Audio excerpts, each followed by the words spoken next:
Hi, this is Tony Mullen. I am a member of the Westwood School Committee, as well as the chair of the High School Start Times Subcommittee. Thank you for joining. This is actually being recorded as well for anybody who isn't able to attend.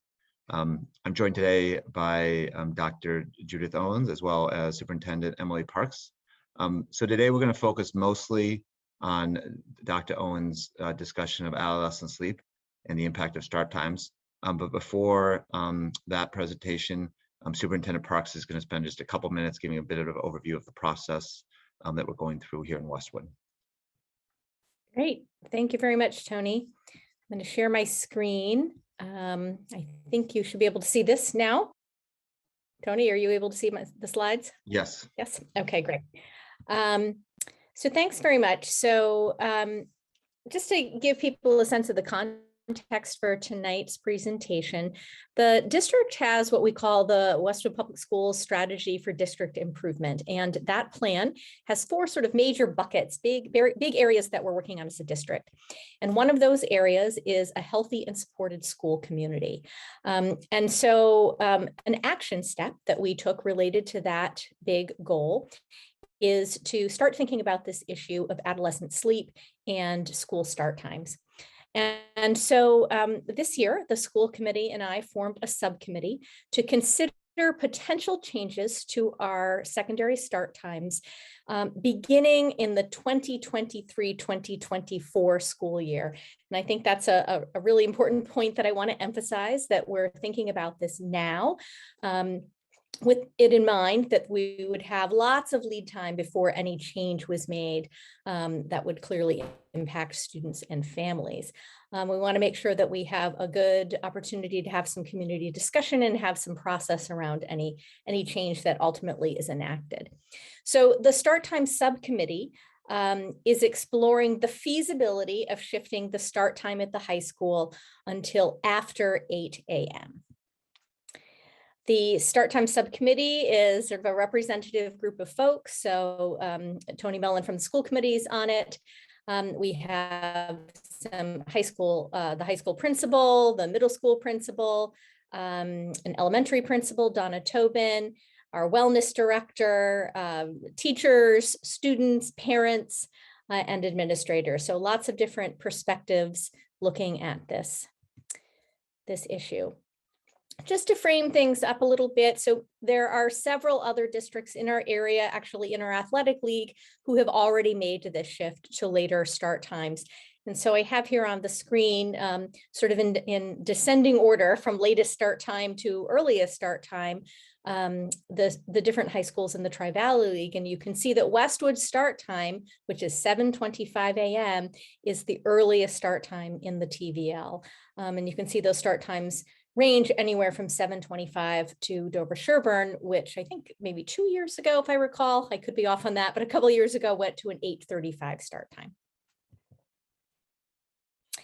So a first step tonight is that we're having this forum so that we can help people to understand why it is that we're interested in looking at this issue and potentially making a change. And so we thank you very much for your interest and for being here. Following the forum later in the week, the Start Time Subcommittee has prepared some surveys that it will be distributing to parents, to staff, and to students so that we can gather some information about folks' perspectives and start to think about the different variables that we would have to consider in making a change. In May, we intend to have a community forum to get more input on potentially some different options that the committee will shape up. And then the goal is that by June, the school committee can have a discussion, look at all the information, the recommendation of the committee, and make a decision about what option may go forward. That would give us all of next year, 2022, 2023, to work through the implementation logistics, of which I'm sure there would be many, with hopefully an implementation of new start times in fall of 2023. And it's really important that we have lots of voices involved in this process. We're talking about adolescent sleep and start times, later start times at the upper levels. Of course, there are parents who maybe don't have kids at the secondary yet, but will someday. So we're glad that you're interested in being part of that conversation. And we also may end up making a change at one level that ends up impacting start times at the other level. So it's important for us to all think about this together as a community. And so without further ado, I will stop sharing my screen and turn it over to Dr. Owens. Unless, Tony, were you going to do an introduction? Yeah, let me do an introduction. Just actually one Great. other comment. We're going to, before Dr. Owens goes through the presentation, there's a Q&A feature. At the end of the presentation, we will kind of do a moderated question and answer. So feel free during the course of the presentation to put any questions you have there. It is my privilege to introduce Dr. Judith Ellis today. Dr. Owens is the co-director of sleep medicine at Boston Children's Hospital in Boston, Massachusetts, and a professor of neurology at Harvard Medical School. She's an internationally recognized authority on pediatric sleep and the author of over 150 original research and review articles in peer-reviewed journals, chapters, and books on the topic. Her particular research interests are in the area of neurobehavioral and health consequences of sleep problems in adolescence and the role of school start times, sleep health education, and cultural and psychosocial issues impacting on sleep. She's a lead author on the American Academy of Pediatrics 2014 policy statement on healthy school start times and is on the board of directors of the national nonprofit Start Time Later. Dr. Owens received her undergraduate and medical degrees from Brown and master's in maternal and child health from the University of Minnesota. She completed fellowships in behavioral pediatrics at Minneapolis Children's Medical Center and in the child psychiatry at Brown University. Welcome, Dr. Owens, today. Thank you very much. I'm going to share my screen. Would you give me just 1 minute? I think we can get the technology to do what we'd like it to do. And I just want to say I am very grateful for everybody taking time for out of their busy lives to listen to what I have to say this evening, and I hope that you find it useful. Can everybody see my screen? Okay, excellent. So the title of this talk is Adolescent Sleep, what every parent, and I would also add educator and healthcare provider and athletic director, et cetera, needs to know about adolescent sleep. So I promise I won't play biology professor for too long, but I just wanted to share a couple of really basic facts that I think it's important to understand about sleep in general that I will emphasize throughout the presentation. So this is what's called a two-process model of sleep regulation. And so basically there are two processes which essentially determine how awake or sleepy we feel at any given time of the day and when our brains and bodies are ready to sleep and ready to wake up. So the first one is what we call the sleep drive, and that is dependent on the accumulation of certain sleep promoting chemicals or neurotransmitters in the brain that build up across the course of the day. And you can see those arrows increase from the time we wake up in the morning till the time we go to sleep. And then they're dissipated over the course of a normal night's sleep.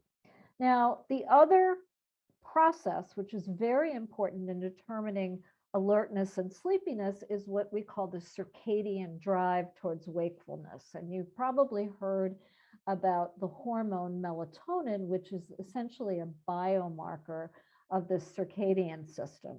So in contrast to the sleep drive, which is a pretty linear buildup and then dissipation, the circadian system has predictable peaks and troughs throughout the course of the day.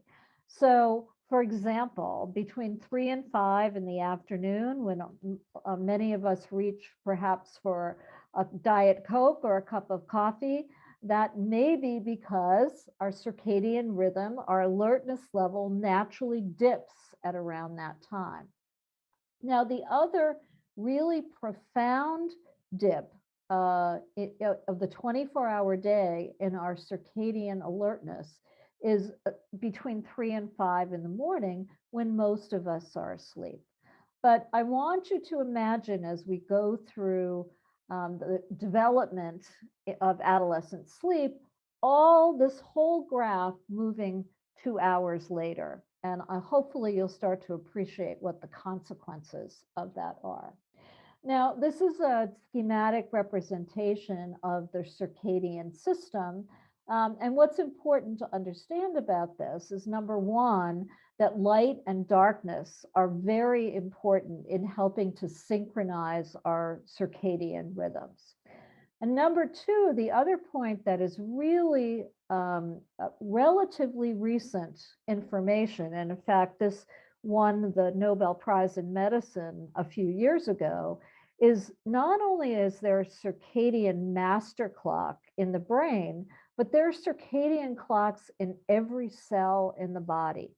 And that means in every organ system in the body, ranging from the cardiovascular system to the liver, to the pancreas, to the gastrointestinal system. So any disruption of circadian rhythms is going to have, as you might imagine, some very important health consequences as a result of these multiple millions and millions of circadian clocks in our body. So that leads to this concept of what I like to call deficient sleep. So this acknowledges that short sleep duration compared to what our individual and age-based sleep needs are, and circadian misalignment, which essentially is a mismatch between our own biological circadian rhythms and the demands of the environment, while interrelated, both contribute to the manifestations, the behavioral, cognitive, and health impairments that are related to poor sleep. In other words, it's not just how much you sleep, it's when you sleep that's really critical. And that plays a tremendous part in the whole school start time dilemma. So, okay. So let's talk about what happens during adolescence, which in some ways is really a perfect storm from the standpoint of sleep development.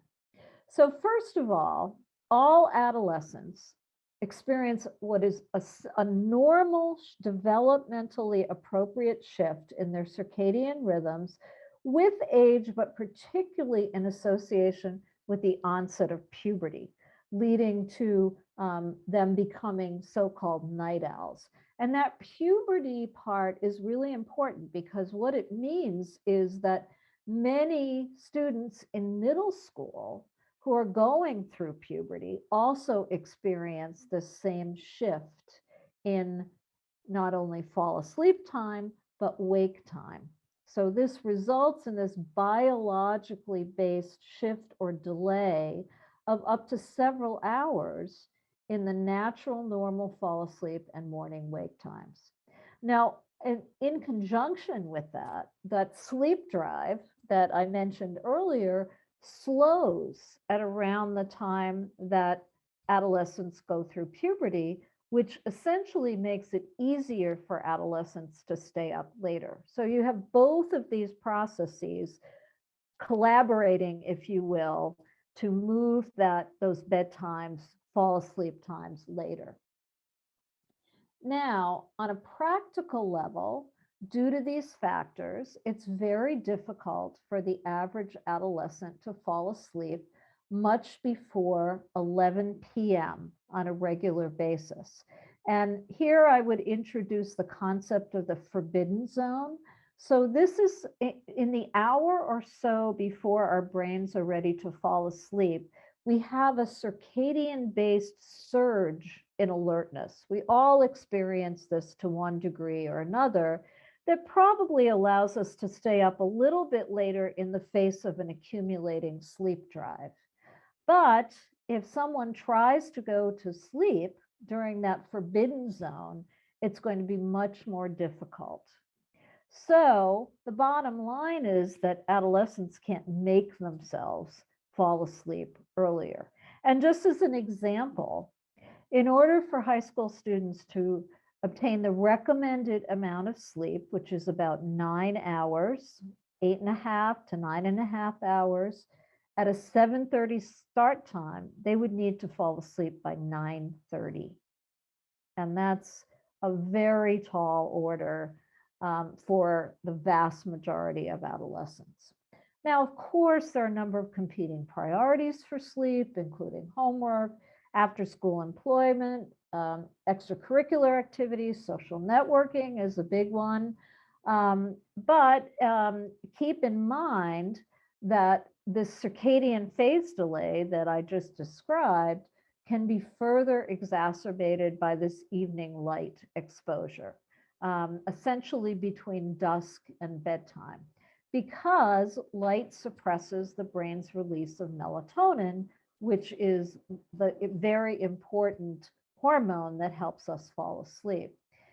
There's also greater sensitivity to that evening light at puberty onset. So we have another factor that contributes to staying up later for many of these students.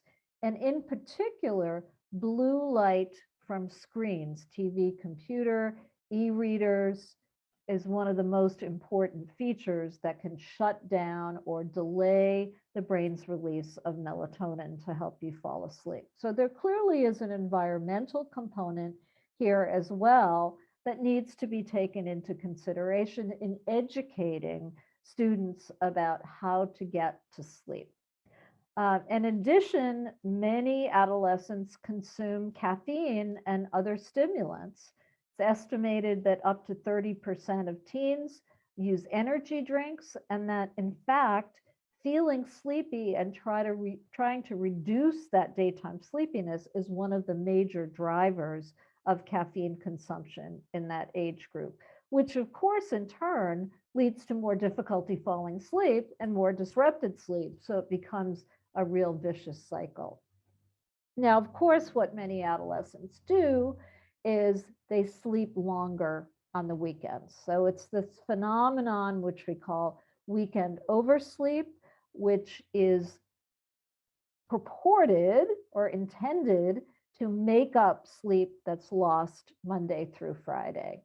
And the ability to sleep longer on weekends or when given the opportunity really is a marker of chronic insufficient sleep. So if you can sleep longer when given the opportunity, it means you're not getting enough sleep on a regular basis. But this does not reverse or compensate for impairments related to insufficient sleep Monday through Friday, and in fact results in this phenomenon which we call social jet lag, which essentially results in a shift in bedtime and wake times to later onset and offset on non-school days, and leads to further circadian misalignment. So when you think about it, if a student sleeps until noon or 1 o'clock on Sundays to try to make up for sleep, they're not going to build up enough of a sleep drive in order to be able to fall asleep at a reasonable time on Sunday night, and the whole cycle starts all over again.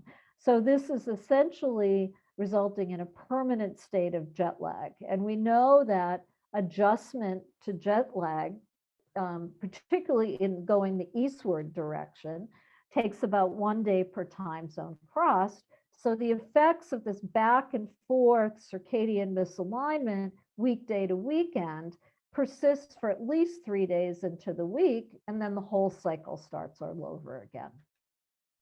So these changes, normal developmental biologically based changes, are in direct conflict with earlier school start times. And I'll talk a little bit more about this 8:30 sweet spot, but the American Academy of Pediatrics and many other health professional organizations have come down on the side of the ideal start time being 8:30 or later. So as a result of these earlier start times, students are required to wake for the day and function at that circadian nadir. Remember, I mentioned that that's between 3 a.m. and 5 a.m. Well, if everything gets shifted by 2 hours, that lowest point of alertness occurs just as students are being asked to wake up and get to school. In addition to that, what's called REM, or rapid eye movement sleep, or dream sleep, is concentrated in the last third of the night. And so early wake times selectively rob teens of REM sleep. And why is that important? Because REM is critical for learning of new information in particular, as well as memory consolidation. And of course, in addition to this circadian misalignment, students are not able to meet their sleep needs, which, as I mentioned, for optimal health, safety, and achievement is 8 to 10 hours of sleep per night. So what are the consequences of deficient sleep? So I'm going to talk mostly around health risk behaviors, because I think that that is one of the most compelling reasons for communities and districts to make these changes.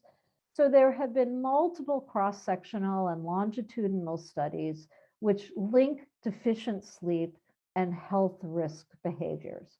So several examples from a cognitive standpoint is that insufficient or deficient sleep affects what are called executive functions. And these are higher level cognitive functions that include things like problem solving, decision making, judgment, impulse control, attention.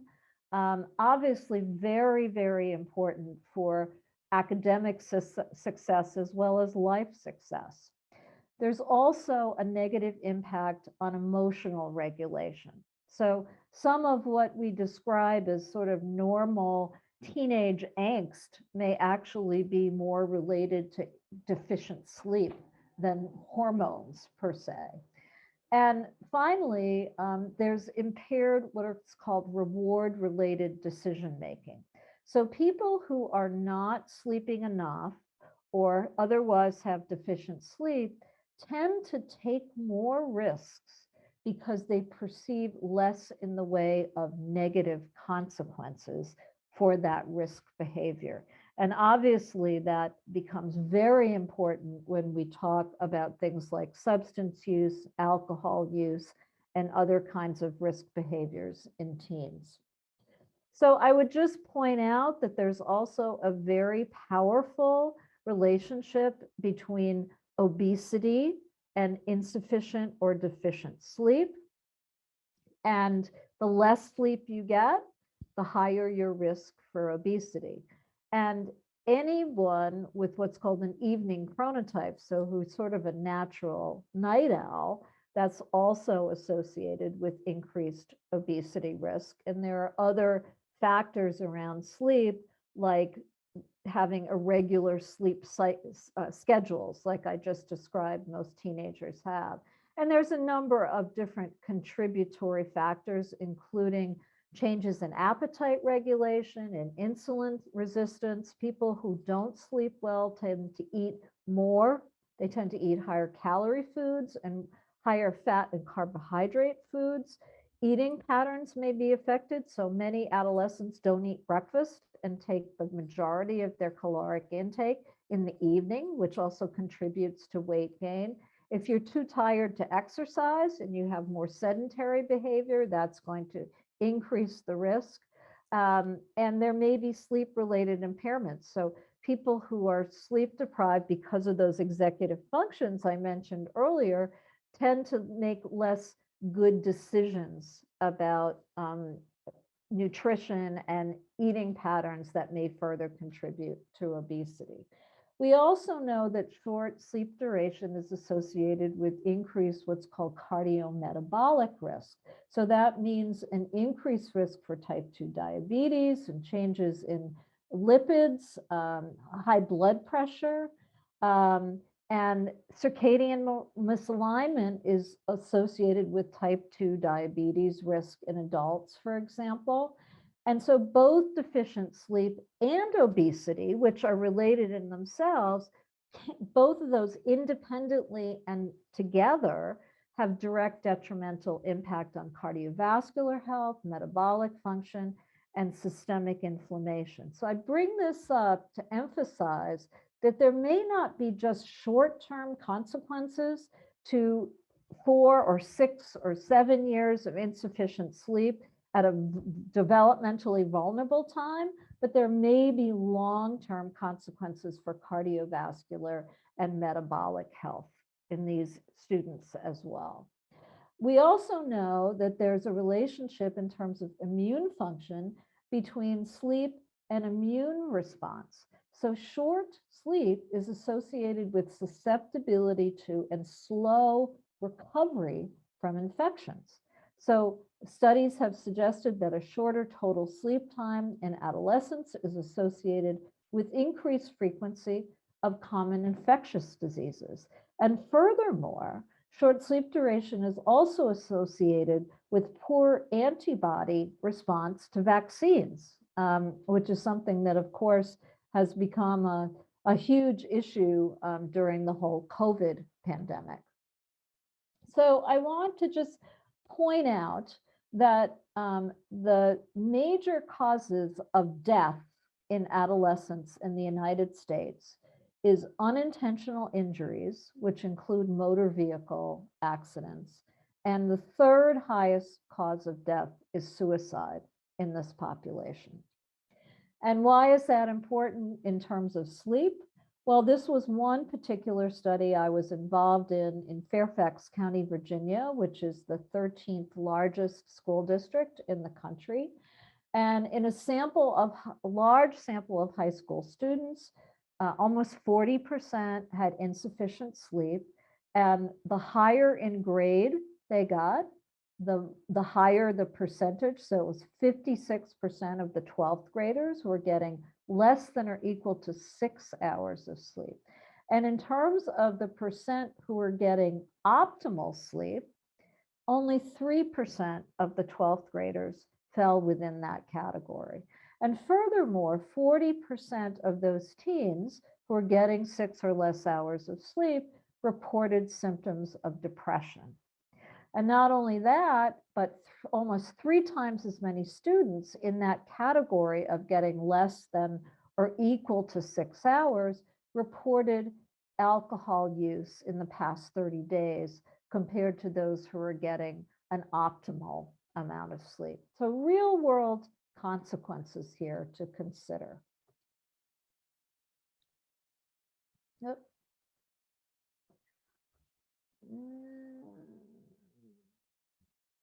Okay, here we go.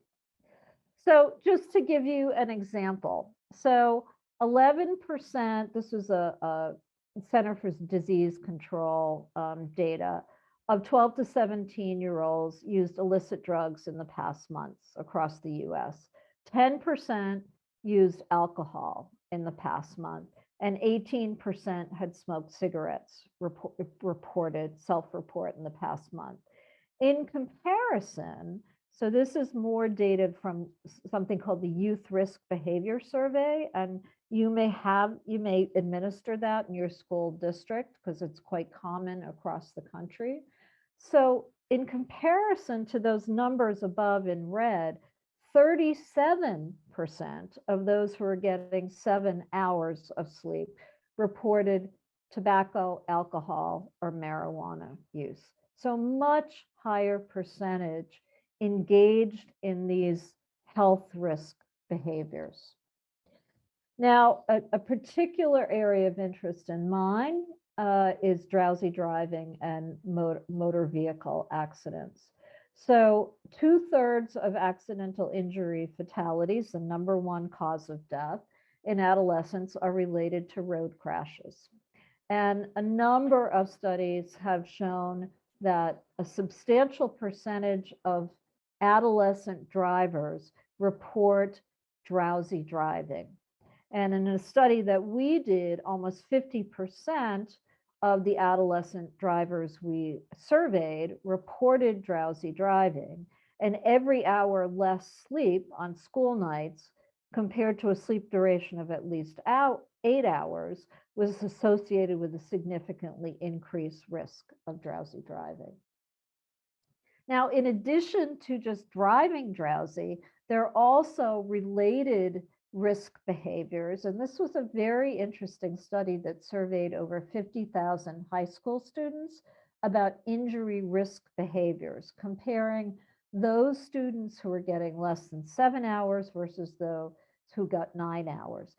And those shorter sleepers reported less frequent bicycle helmet use, less frequent seatbelt use, more frequent texting while driving, more likely to ride with a drinking driver, and more likely to drive and drink themselves. So yet another related facet of the consequences of deficient sleep. Sleep loss also has been associated in studies with an increased risk of pedestrian injuries and more risk-taking behaviors crossing streets in adolescence. Important from an athletic director perspective, increased sports-related and musculoskeletal injuries in adolescence, and increased training time was associated with less sleep, and less sleep is associated with more injuries, athletic injuries. Also, almost threefold risk of adolescents who are in after-school employment being injured to the point of requiring medical care, and also a higher prevalence of both in-school and out-of-school repeated injuries in another study. So again, remember that accidental injuries are the #1 cause of death of adolescents in the US. So what about school start times? What do we know? And why should we consider this as one very important way to reduce these consequences of deficient sleep? So analyses of student self-reported data in US schools that changed to later start times found significant changes in wake-up time, a later wake time, earlier bedtimes, longer amount, sleep duration. They slept more. They had less of that weekend catch-up sleep and that circadian misalignment as a result. They had a decline in what are called Epworth Scores. So that's a validated survey that assesses how sleepy a person is, and less self-reported daytime sleepiness, better satisfaction with their sleep, less depressed mood.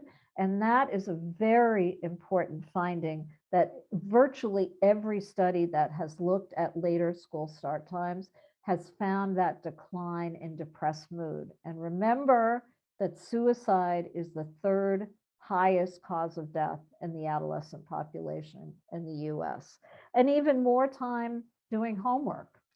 So in terms of sleep outcomes, bedtimes, and this, I've heard a million times in my talks to different school districts, well, if you change the school start time, they'll just stay up later and they won't get any more sleep. And actually, that is a myth.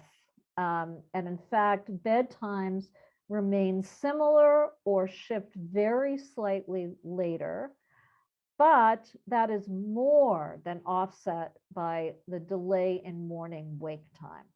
So as a result, students obtain significantly more sleep, and in particular, more of that critical morning sleep, which includes REM sleep, as I mentioned before. And the later the start time, the greater the amount of sleep that these students get. Also, students report less daytime sleepiness, falling asleep in class, falling asleep during homework.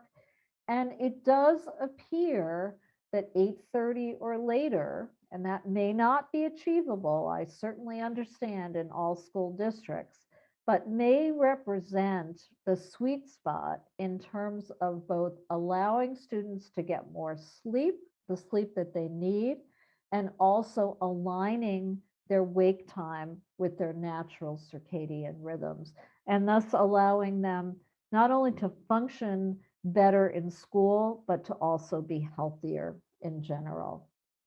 In terms of school performance, studies have shown increased attendance rates, decline in absenteeism rates, decline in tardiness, decreased dropout rates, and even increased graduation rates in school districts that have delayed their start times for high school and oftentimes for middle school students as well.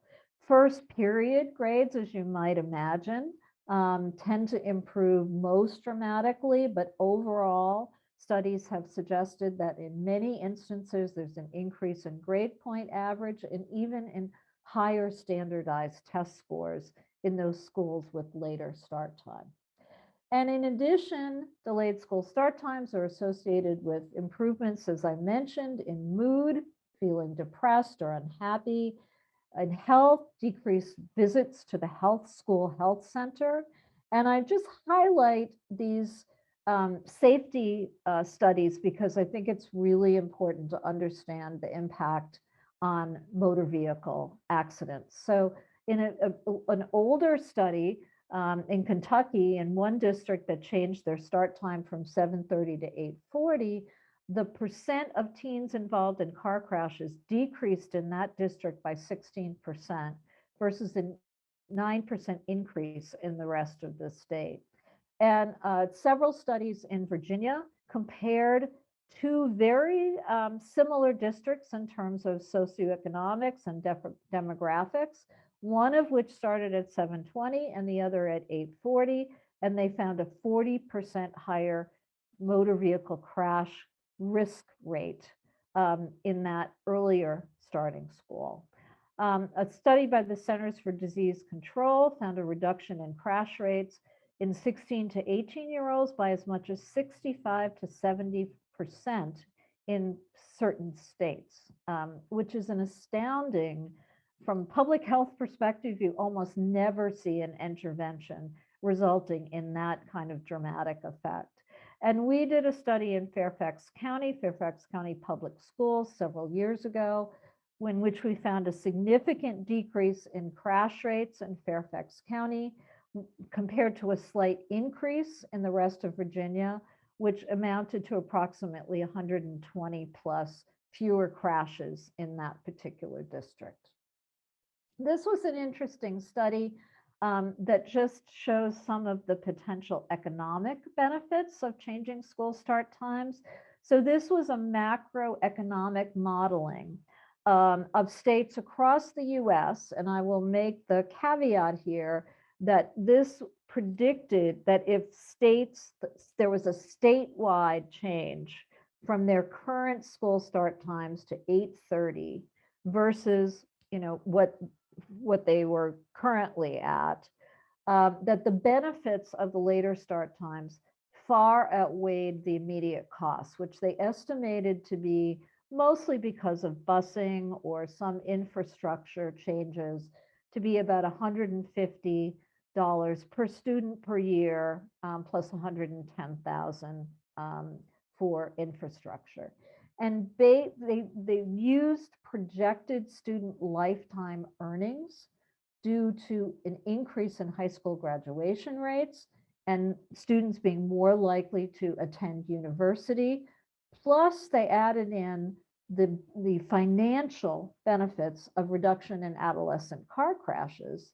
And during that 15-year period, they projected that the annual average gain to the US economy would be about $9.3 billion per year. And some states, including Massachusetts, would break even after just 2 years. So the study concluded that delaying start times is a cost-effective population level strategy which could have a significant impact on public health and US economy. Now, of course, those benefits are going to be different if there's a district by district change in school start times, but there are movements across the country, and you may be aware that California has enacted legislation to move all of their public high school start time to 8:30 or later on a statewide basis. I'd love to see that in Massachusetts, but I applaud your district by district efforts absolutely as well. So I just wanted to end by talking a little bit about what we've learned from the pandemic, and particularly about virtual learning schedules. So I just recently reviewed all of the studies that have been published about the impact of virtual learning schedules on adolescent sleep. And so sleep schedules in almost every study, both bedtime and wake time shift later, but bedtime shifts much less later, and wake times shift much more later. So almost all of these studies report increased sleep duration as a result of these later wake times. A natural experiment, if you will. Many of the studies also demonstrated less daytime sleepiness and the regularity of sleep patterns, and thus social jet lag improves. And really, the emerging evidence from the pandemic supports later school start time thus far. And I'll just quickly show you the results of a study that I was involved in. And this was showing how different instructional approaches during the pandemic, what impact it had on bedtime, wake time, and sleep opportunity, or the number of hours of sleep.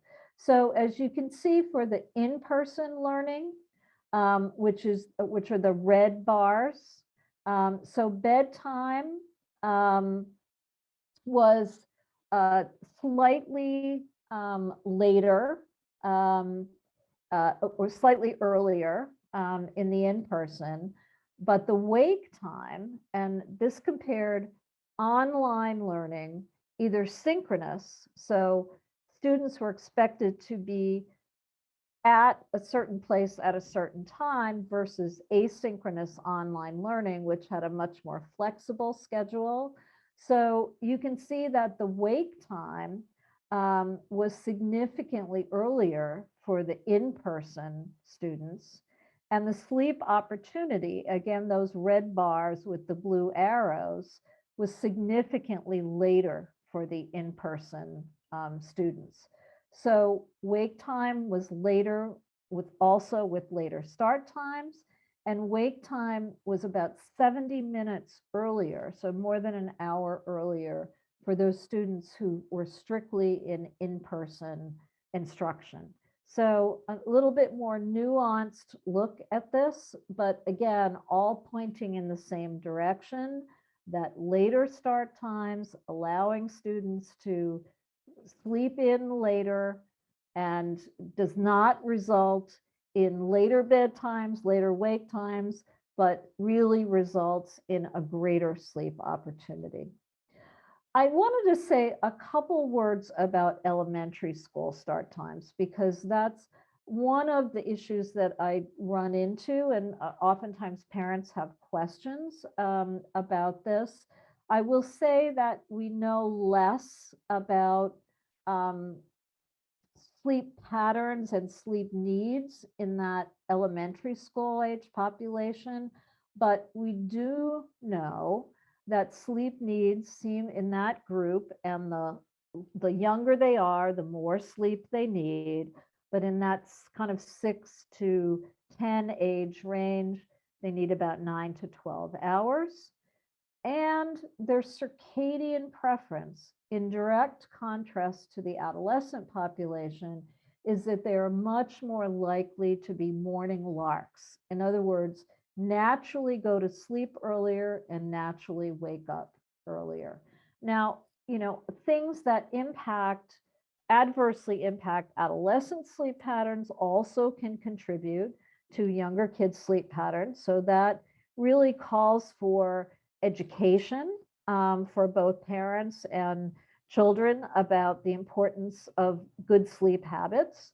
However, as opposed to adolescence, younger children seem to be biologically, environmentally, and socially more amenable to manipulation of their bedtimes. In other words, to move their sleep times earlier if that is required. Now, is there a sweet spot for elementary school students? The data is a bit mixed, but it appears that somewhere between 7:30 a.m. and 9 a.m. seem to be reasonable timeframes for those younger students to go to school. And earlier school start times can have a negative impact, even in those students, certainly before 7:30, on academics and behavior. And of course, there are real issues of what's called civil twilight, which means the time, which in Massachusetts is about a half an hour before dawn, where you can safely participate in outdoor activities without artificial light. Now, the whole daylight savings time debate, and you may know that the Senate, US Senate recently voted to change to permanent daylight savings time. And there's some real problems from a sleep perspective with that. I think those of us in the sleep field absolutely agree that the back and forth spring and fall change are not beneficial and in fact detrimental. There's an increase in car accidents, an increase in heart attacks at those change times. But we believe that going to standard time is actually more in alignment with human circadian rhythms. But you know, there's also complications with moving to permanent daylight savings time, because there would be time in the winter in Massachusetts at this latitude where sunrise isn't until past 7:30. So that, you know, raises some additional safety issues as well. I would just share with you the results of a study that was published, and this actually was a district in Massachusetts that employed what's called the flip, which means that the older students, the high school students, adopt the elementary school start times, and the elementary students go to the earlier high school start times. So in this particular district, the high school students went from 7:30 to 8:15, and the students in grade 3 through 5 advanced from a start time of 8:20 to 7:45. So the high school students ended getting about 35 more minutes sleep on average due to the later wake times. But interestingly enough, the third graders actually got more sleep by 24 minutes after the change to an earlier start time. And the change, as you can see, -4 minutes, -9 minutes in the fourth and fifth graders was pretty negligible. So if you look at in more detail, what happened was the third graders ended up going to sleep earlier. They went from an 8:37 p.m. bedtime to an 8:22 bedtime. And that resulted in that increase in 24 more minutes of sleep. So contrary to what I think sometimes parents very legitimately worry about, this study did not suggest that at least this change to earlier start time had a negative impact on the elementary school students. And in fact, significantly shorter sleep durations in those young students were actually much more likely to be associated with having a TV or cell phone in the bedroom or having screen time before bed. And those students who reported reading a book before going to bed slept 15 to 22 minutes longer per night. So these other factors that contributed to earlier bedtimes, less difficulty falling asleep, really had an impact on preventing any problems with the elementary school students. So what can schools do? Well, certainly what you are exploring in Westwood about setting healthy start times, including education. I've mentioned that several times as a part of biology and health classes, helping students to manage their schedule so they have time for adequate sleep. Homework burden is often a part of the discussion for many school districts that I have worked with.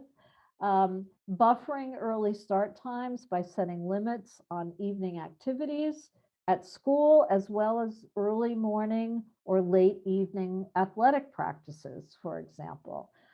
Working with employers to have reasonable work hours for adolescents, and particularly increasing drowsy driving in driver education classes. And in terms of parents, know the signs of deficient sleep in your teens, which we've discussed at some length today, and enforce those appropriate sleep schedules, setting limits on after-school activities and employment, keeping track of caffeine use, know how much Red Bull your teenager is drinking, monitoring drowsy driving. One of the most important leverage points that parents have over teenagers is the car keys. And so no Z's, no keys. Providing a sleep-friendly home environment, being a good sleep role model yourself, easier said than done. And of course, making sleep a priority in your family. So thank you very much for your attention. I'm happy to take questions, and this is my email address at Children's. So if you find that you have questions later on or want to contact me, I'm happy to respond. So thank you again. Thank you, Dr. Owens. I don't know if anyone who's not convinced after that presentation the benefits of later start times. We do have a few questions. I'm just a reminder for some of you who came in, feel free to put some questions in the Q&A. And I'm just gonna, there's a few that are already in there. Why don't I kind of share those and we'll kind of go one by one. So Dr. Owens, the first question was, my 14-year-old sometimes goes up to bed and falls asleep immediately at 9 p.m. However, on other nights, he goes up to bed and struggles to fall asleep and is still walking around at 11 p.m. or later. What causes such different experiences falling asleep? Well, I think certainly exposure to blue light from electronic devices can be one of the most important factors. Sometimes, kids have, they're worrying about school, they're worrying about social relationships, and so can be an anxiety component. Sometimes it's, there's sort of a seesaw effect where for a few nights you may go to bed earlier or go to bed later, and then because of that sleep drive buildup, it's so strong that you may just crash at 9 o'clock at night. And that's probably the most common cause of that kind of variability in fall asleep time. Another thing is caffeine use during the day can significantly delay falling asleep, as well as vigorous exercise in the hour or so before bedtime. So that's one of the reasons why, athletic practices late at night can be detrimental to sleep. Great, thank you. There's a couple questions here about napping. They're both very similar, which is, does napping reduce the impacts of not enough sleep at night? And yeah, has there been studies done on this? Yeah, I mean, that is a short-term strategy if you absolutely cannot get enough sleep at night. And there are a couple of things about napping which are important to remember. One is to take advantage of that circadian dip in the late afternoon between 3 and 5 p.m., because that's the time when you're more likely to be able to fall asleep. But very important is to keep naps 30 minutes or less. So that's enough to recharge your batteries, to reduce your sleep drive, but it's not enough to interfere with your ability to fall asleep that night. And it's really a short-term strategy if there's no other way to get adequate sleep, because it doesn't address the circadian misalignment piece. It just assists a bit with reducing your sleep drive. Great, thank you. Next question is that it seems that extending the day later in the afternoon would result in less unsupervised time for teens. Is there any research that shows what happens when teens have reduced access to empty houses and potential trouble they could get into? Well, interestingly enough, so there was a bill introduced back in the late 70s by Representative Zoe Lofgren of California to delay start times across the country. And this was actually initially billed as an anti-pregnancy teen pregnancy bill, because they thought, the idea was that if the kids are in school longer, they're going to have less unsupervised time before parents get home from work. I'm not aware, honestly, of any studies that have looked at that, but in theory, the less unsupervised time they have, the more unsupervised time they have, the more they could get into trouble with some of those risk behaviors that I mentioned earlier. Great, thank you. Next question is there any argument for keeping the earlier start times? I don't think so.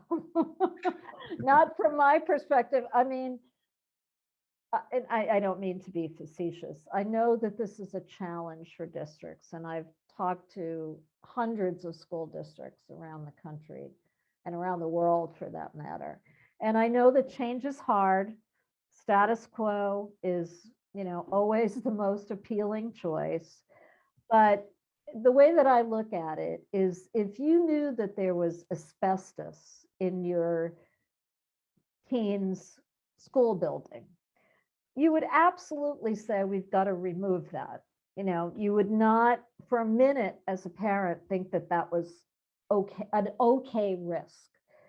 When in fact, we're allowing us to think that it's an acceptable risk for short-term academic problems, for emotional dysregulation, for cognitive problems, and potentially for long-term effects on health that might last for many years as a result of this chronic sleep deprivation. I mean, even to the point where now we know that short sleep is associated with a higher risk of Alzheimer's disease.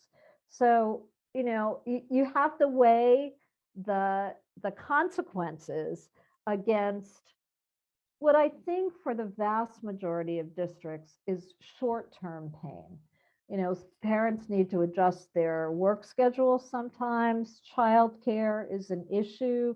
Busing is an issue. So there may be a cost related to that for school districts. But I really believe, and you are so wise in giving the community adequate time to adjust to that. And virtually every district that I've worked with looks back and says, I can't believe we didn't do this sooner. And, once the adjustment is made, there are vanishingly few communities or districts that have gone back to their original start times, because it's had such a positive effect on the community at large to have healthy teens. Okay, great. If there's anyone else, I've got one question. I think the superintendent and I will answer, but if there's any other question for Dr. Owens, your last chance. But the next question is, how quickly can we implement a later start time in Westwood? And how can we speed up implementation? I think some of you may have joined late. The superintendent talked about at the beginning. Our goal is by over the next few months to have a lot more additional community engagement, a survey that will be going out this week, additional forum, with the June school committee meeting being hopefully a decision point, at least at directionally what the change will be, maybe not the exact to the second time. And then that will give us a year of implementation so that the fall of 2023, the new start times will be in effect. And really there are, it does take a lot of implementation, everything from busing to childcare routines to sports. And so it does take a lot of the implementation time. So I think we're trying to go actually relatively, in fact, I think faster than most districts. There's some neighboring school districts that will be unnamed that literally spent 5 years on this, 5 years plus. So I think we're trying to move relatively quickly, but also giving obviously the community enough input and chance to adjust to the change. So if I see no other questions, I'd like to thank Dr. Owens for her time today. Absolutely. And good luck, guys. You're on the right track. Keep up the good work.